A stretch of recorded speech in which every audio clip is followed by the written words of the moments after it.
Hello everyone, welcome back to another Shadowverse gameplay video. Today, we're gonna be playing Elana's Haven.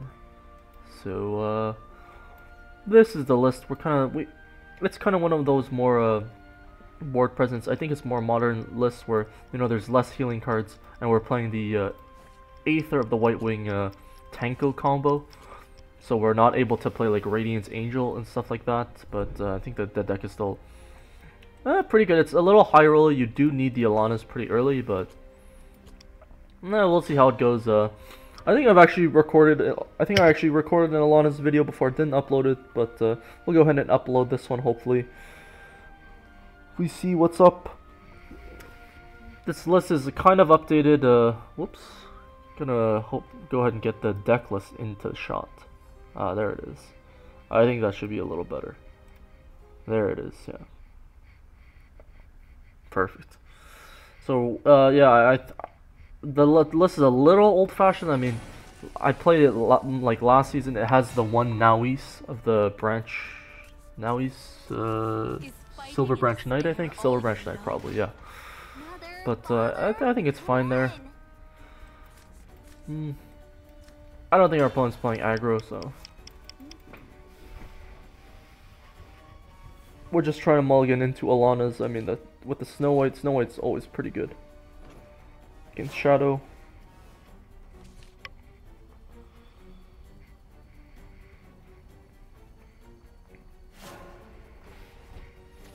There's the Nauis. I mean, last meta was pretty good against D-Shift whenever it decided to show up, but just pretty often. But ooh, that is nice for us. The nerf to Soul Squasher. I think we just play it. I mean, it's just so much value there. Nice thing we could just play Global of the Starways if needed. And I mean, there's only 4 countdown amulets besides Globe itself to get in the deck, so I mean, there's a 50% chance of getting Beast Call, which is pretty nice. Wow, that just feels good to get that value. Our opponent's probably playing Nept or something though, which would be kind of bad. So they're just going to remove this afterwards. Yeah, I mean, we can probably suspect that our opponent's playing Nephthys. Come on, Beast Call. Oh, there it is. So I can see playing. We're playing the Globes, which are basically just ways to get Beast Call. I could also see playing Sacred Plea because we just kind of want to draw like regular cards to try and hit Elana's. Oh, there's Elana's. Okay, well.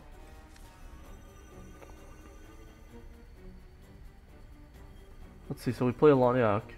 Just play Elana's. Mission successful. Drawing Elana's. We'll see what the opponent does. I mean, I think they're playing Nephthys. Only Nephthys has to really play Undying Resentment. Ooh, that's interesting. Oh, that's a pretty smart play by my opponent, I think.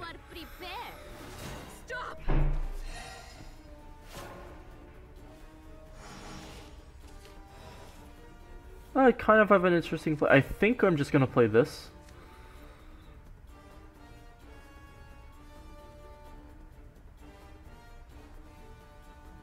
Yeah, I mean, since our opponent evolved, it's probably just better to play this. Next turn we actually, I mean, it's looking nice for us next turn. Now this is exciting. You're fun now. I feel like if we play two things, our opponent, like if we played these two, the thing with playing these two is none of them have enough attack to actually, kill the Seraphs, which is kind of annoying. But I mean, next turn when we just slam down like this with a full board, I mean, we're looking pretty nice there. Be a pretty clean board for us. Pretty clean board for us, yeah. Turn 7, they don't have 8 for Ector. This is pretty much ideal. I mean, the past couple turns have been pretty much ideal.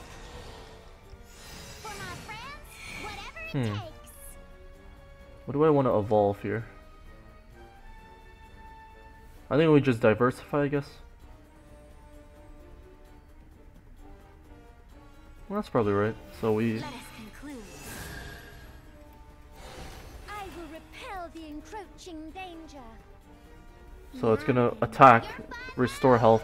That's gonna trigger the clash here, but we're also gonna get that. That's gonna allow us to deal an extra 1 point of damage there. We have a pretty daunting board here. I don't know what our opponent can do to remove it. I'm not gonna jinx anything. That's basically what you want. So you want, if an Elana's on the board, you want it to be your turn 6, and you want your Beast Call to crack open on that turn. Which is, you know, one of the more interesting things with this deck. I think if you have a turn 2 Elana's, you always go for it. But if you have our turn 2 Beast Call, you always go for it. But if you have, yeah, that's a pretty good card from our opponent there. I can handle the likes of you.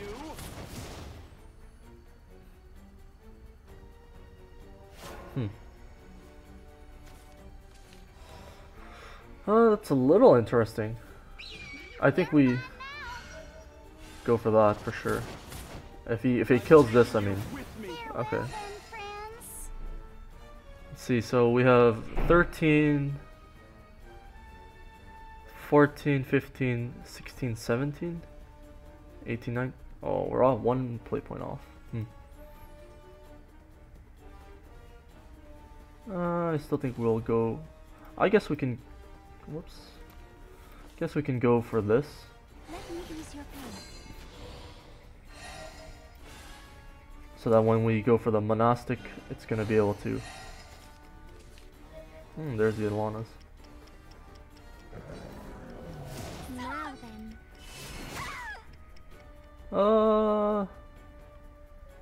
I guess I'll just play Heavenly Hound. Probably should have played the Heavenly Hound earlier, but we're not in an amazing position. Or horrible. Like, if our opponent's probably just gonna play Kawi here. Or a Nephthys. Nephthys is kind of annoying here, actually. Maybe not, though.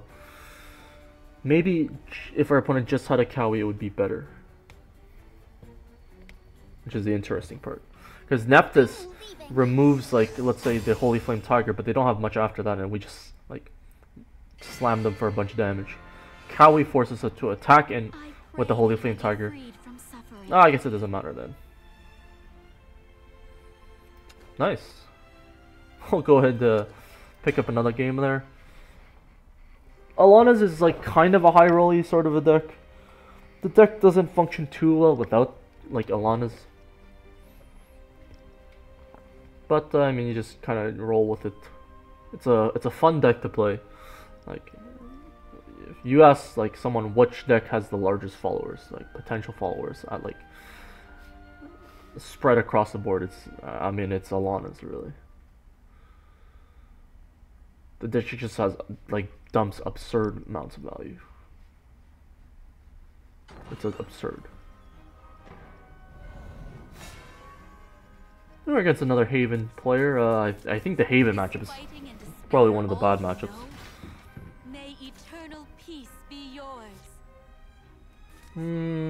So as much as I want to keep this,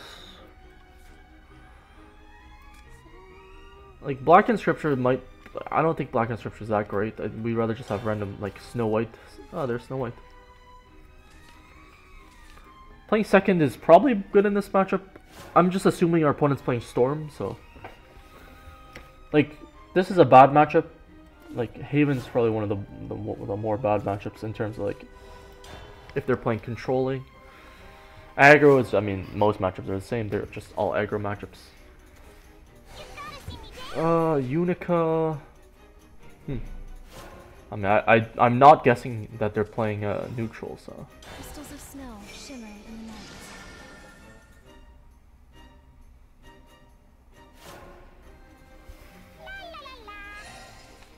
Maybe they are playing Elana's as well.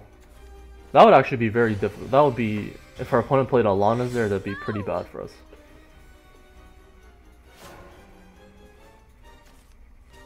We're looking not too bad here. Unfortunately, no Beast Call, but I mean, we have like a decent amount of followers and a decent amount of ones that actually heal. So, and Elana's, I mean, on turn 3, like, that's ideal. We're gonna be able to go with the priest here, get a nice 2-for-1, which is always nice. Your evil deeds end now. Next turn, we're gonna be able to, you know, just deploy these 2 followers, hopefully. I see your weakness. I mean, I don't see our priest surviving, but we'll see what type of removal our opponent decides to go for. Like there's like the black in scripture, you know, March hairs. There's a lot of different things.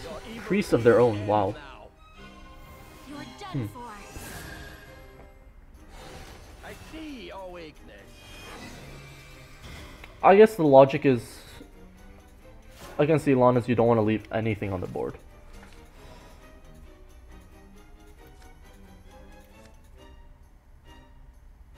It's actually kind of annoying.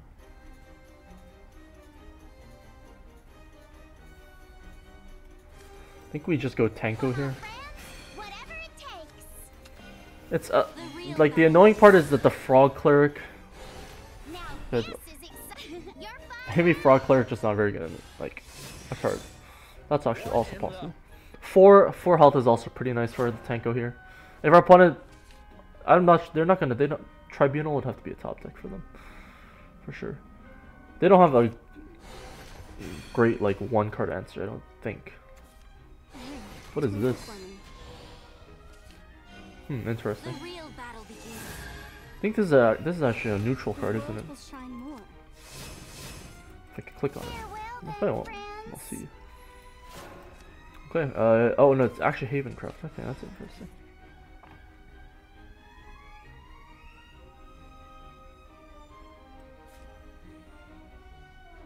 I think we'll play Use your pen. this. Unfortunately, Frog Cleric makes it so we cannot gain anything with the Frog Cleric, but I try to get like a little bit of value. If our opponent just plays Themis here, I mean, we'll just play the Aether next turn, but Pinion Prayer, okay. These golden wings will Okay. No! That's fine for us.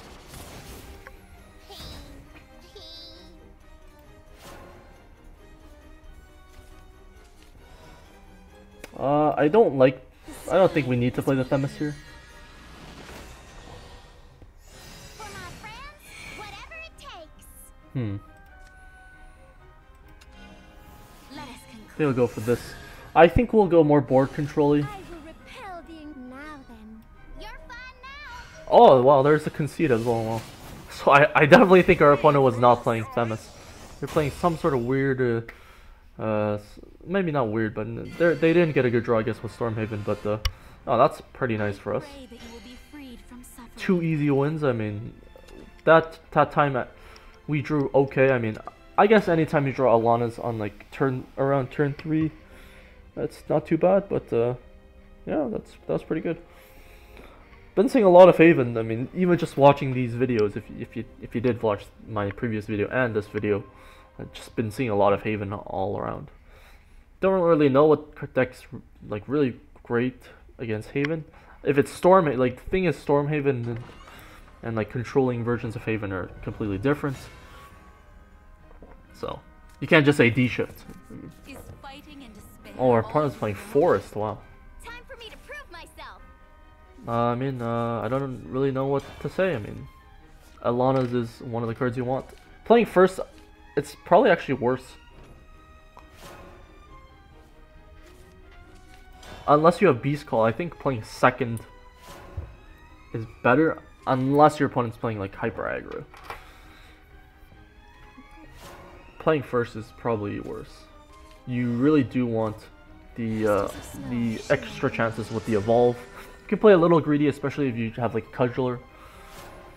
Like you can get the 2-for-1, especially if you're playing second. So you can catch up back up there.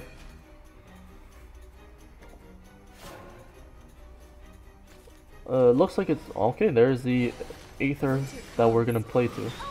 It looks like it's gonna be neutral forest, which I think might be bad actually. I don't know. Neutral forests have been playing really big lately. Obviously, Beauty and the Beast is still like an absurd card for them, but okay, that's interesting. They really gonna have Sylvan Justice here? Okay, kindly Treant. Ooh, what? For no value. Ah, that's a little unfortunate. Let's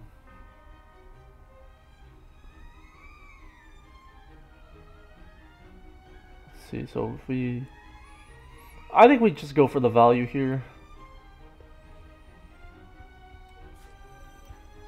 Let me ease your pain. It's not as mana efficient, but The winter comes. it's really nice value there.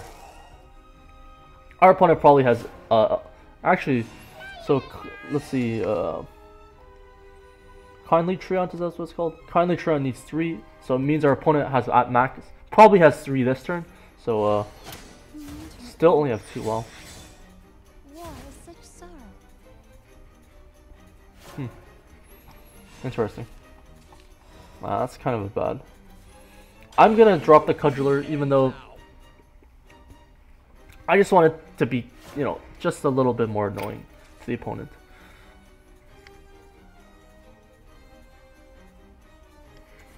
Bow to the gourmet emperor. Shapely and succulent. You're done for. Crazy amazing. So, I mean, depending on what you draw here, it's not, like, guaranteed to just slam down this. Maybe it was just guaranteed like that, yeah.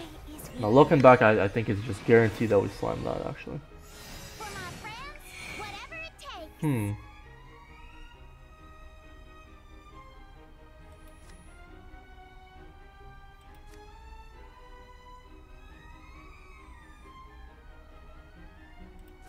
I'm actually gonna attack with this. It's a little riskier, I think. Maybe not, though. Such a, you're fine now. I don't think our opponent has any direct removal spells. I mean, they had chances to play like a Sylvan Justice or something if they just play Beauty and the Beast. Like, that's also whatever. It is not desire. It's love. It won't be long now. No shame. I mean, we're not in the greatest of positions, but Well then, friends. we're okay here. I lose. We just need our opponent to not have another one. Man, what is going on here?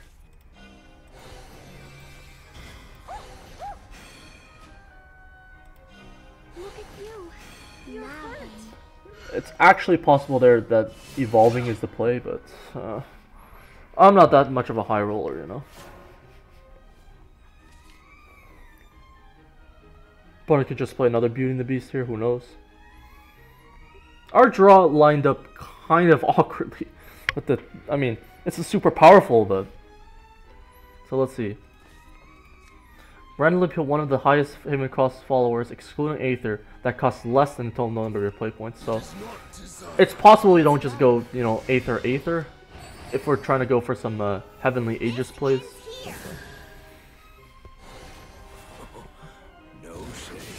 In this love. Was I helpful to you? We're looking not too bad here, actually. I think this is still definitely the play. Is with you.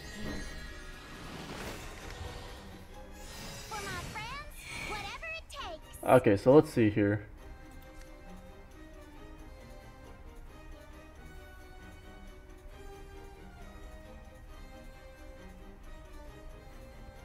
So it's gonna evolve to be 8. Yeah, I think that's fine. We don't need to focus that much necessarily on the face. Ow! Let us conclude. Now this is exciting. You're fine now. Give me a break. A brief. It's pretty good. Oh, come on. Pretty good. Pretty good, I mean, obviously here we're pretty lucky. We got Elana's on turn 3 for 2 games and 1 turn for Elana's, but I think we probably have the game here. I don't know though. Like Israfil. Yeah, I don't think our opponent has a way to come out of this one. And we just had like more gas in hand. Like this was a pretty gaseous game, I'm not gonna lie. Oh baby, what a game. What a beautiful match. For Elana's, what a game, man. But hope you guys enjoyed. Kind of high rolled a little bit there. I wouldn't say it's a super high roll because I mean, maybe it was. Looking at the deck list, I might trim Global the Starways is an interesting one. It's also interesting if you want to play Sacred Plea. They're both fine additions. Sacred Plea is gonna dig you to the Elana's faster, but Globe is gonna have those guaranteed, not guaranteed, but semi-guaranteed Beast Calls on turn 2, which are really key. But hope you guys enjoyed. Leave a like, comment, subscribe if you did, and see you guys later.